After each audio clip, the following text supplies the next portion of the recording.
के मामले में 31 जुलाई से जेल की सजा काट रहे उद्धव ठाकरे गुट के संजय राउत की अभी हाल ही में बाहर आने के बाद भी फॉर्म बरकरार है। उनके बाहर आते ही जैसे उम्मीद जताई जा रही थी कि उनके तेवर नरम पड़ गए हैं, ऐसा कुछ है ही नहीं। संजय राउत ने अभी भी बीजेपी के विरोध में आवाज बुलंद करनी नहीं छोड़ी है। जिस तरह का रुख उन्होंने पीएम मोदी और अमित शाह से मुलाकात करने को लेकर दिखाया था, उससे लगता है कि संजय राउत है अभी भी अड़ियल है। साथ ही अब वो तो मध्यावधि चुनाव की भी आशंका जता चुके हैं। सबसे बड़ी बात, आशंका भी उन्होंने जताई है और दिल्ली से मध्यावधि चुनाव कराने की साजिश का भी आरोप वो ही लगा रहे हैं। तो क्या ये शिंदे गुट को बीजेपी के खिलाफ भड़काने की साजिश है? क्या संजय राउत शिंदे गुट को बीजेपी के खिलाफ करने की साजिश रच रहे हैं, ये कहकर कि दिल्ली से मध्यावधि चुनाव कराने की साजिश रची जा रही है?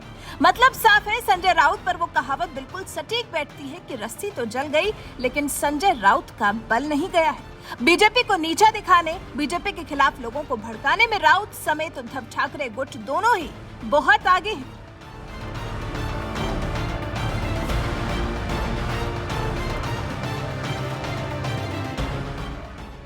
हालांकि अब उद्धव ठाकरे के शिवसेना गुट और एनसीपी में इसको लेकर मतभेद भी देखने को मिल रहा है। जी, इसी मुद्दे पर कि महाराष्ट्र में मध्यावधि चुनाव कराए जाएंगे, क्योंकि अब एनसीपी के नेता अजीत पवार ने इस मामले में अपना मत रखा है और उनका मत उद्धव गुट की शिवसेना और संजय राउत से बिल्कुल अलग है।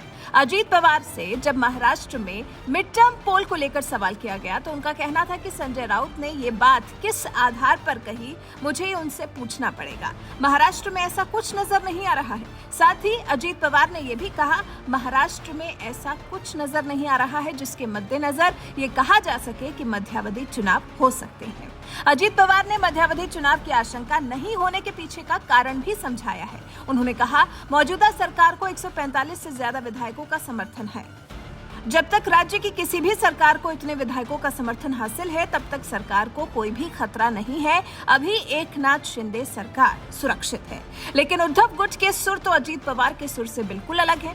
वैसे तो महाराष्ट्र में शिंदे फडणवीस सरकार के अस्तित्व में आने के बाद से ही उसके गिरने की भविष्यवाणियां शुरू हो गई थी, लेकिन अब जब से संजय राउत जेल से बाहर आए हैं, तब से शिंदे सरकार के गिरने की आशंकाओं को तेज कर दिया गया है। उद्धव ठाकरे गुट की नेता सुषमा अंधारे ने शिंदे फडणवीस को लेकर कहा, आने वाले 4 से 6 महीनों में एकनाथ शिंदे सरकार गिर जाएगी। इसके पीछे का कारण जब सुषमा अंधारे से पूछा गया तो उन्होंने नासिक के नाराज विधायक सुहास कांदे के हवाले से कहा कि जो भी विधायक शिंदे गुट से नाराज चल रहे हैं वो वापस हमारे साथ आएंगे।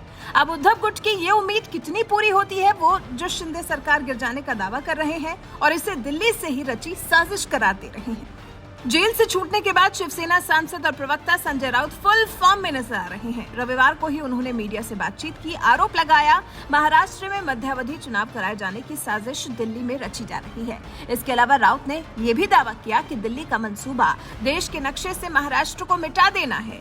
अभी तो सिर्फ औद्योगिक परियोजना ही महाराष्ट्र से बाहर जा रही है। बीजेपी का असली मंसूबा महाराष्ट्र को इतना कमजोर कर देना है कि उसका अस्तित्व ही मिट जाए। राउत ने अपील भी की कि सभी को राजनीतिक दुश्मनी भुलाकर महाराष्ट्र को बचाने की कोशिश करनी चाहिए। जेल से छूटने के बाद अपने मुखपत्र सामना में संजय राउत ने बहुत कुछ लिखा। दावा किया कि महाराष्ट्र का राजनीतिक माहौल मैला हो गया है, जहां कई लोग एक दूसरे को हमेशा के लिए समाप्त करने के लिए निकल पड़े हैं। नफरत की भावना के साथ नेता अब एक ऐसी स्थिति में पहुंच गए हैं जहां वो नहीं चाहते कि उनके विरोधी जीवित भी रहें। लोकतंत्र और स्वतंत्रता का अब अस्तित्व नहीं है, इनका सिर्फ नाम रह गया है। केंद्र की सरकार के लिए शासक शब्द का इस्तेमाल कर राउत ने सामना में लिखा, दिल्ली के मौजूदा शासक अपने मन मुताबिक बात सुनना चाहते हैं, ऐसा न करने वालों को दुश्मन माना जाता है। अब संजय राउत कहे चाहे कुछ भी ले, लेकिन इतना तय है कि संजय राउत की ये कोशिश नाकाम ही होने वाली है। पहले तो शिंदे गुट और बीजेपी की विचारधारा एक जैसी है, तो दोनों के बीच में बंटने की संभावना काफी कम है। और उसके बाद एनसीपी, जो कि महाविकास अघाड़ी गठबंधन का हिस्सा है, उसी के नेता अजीत पवार ने इस तरह के किसी भी माहौल से इनकार कर दिया है। साथ ही इस बारे में संजय राउत से बात करने की भी बात कही है। वैसे आपको क्या लगता है, संजय राउत के जो मध्यावधि चुनाव को लेकर दावे हैं, उनका क्या होने वाला है? क्या सच में महाराष्ट्र में राउत के दावे के मुताबिक मध्यावधि चुनाव हो सकते हैं? क्या महाराष्ट्र में शिंदे फडणवीस सरकार गिर सकती है? आपकी इस पर राय हमें कमेंट कर जरूर बताएं।